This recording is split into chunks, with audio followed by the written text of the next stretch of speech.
Polisi mengungkap motif di balik pembunuhan perempuan berinisial AGT, 38, istri seorang pegawai kantor pelayanan pajak Pratama Manokwari. Kasat Reskrim Polresta Manokwari, AKP Agung Gumarasa Mosir, menjelaskan tersangka Gembul alias Yahya Himawan nekat menghabisi nyawa korban lantaran terlilit utang judi online sebesar 4 juta rupiah. Tersangka memiliki utang sekitar 4 juta rupiah dan berencana pulang ke Jawa Timur. Ia kemudian berniat merampok rumah korban, ujar AKP Agung kepada wartawan, Rabu, 12 November 2025. Menurut penyidik, pelaku mendatangi rumah korban di kawasan Reremi Puncak dengan membawa senjata tajam dan sebuah karung.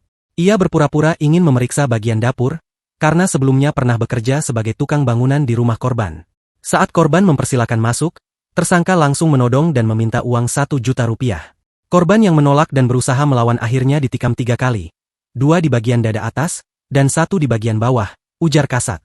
Usai melakukan aksinya, pelaku memasukkan jasad korban ke dalam boks kontainer dan membawanya menggunakan mobil boks sewaan. Barang-barang milik korban seperti tablet, ponsel, dan dompet turut dibawa kabur. Eksekusi dilakukan di rumah kosong yang menjadi tempat kejadian perkara kedua, kata kasat. Polisi menegaskan kini pelaku Gembul alias Yahya Himawan telah ditetapkan sebagai tersangka dan sudah ditahan di Rutan Polresta Manokwari.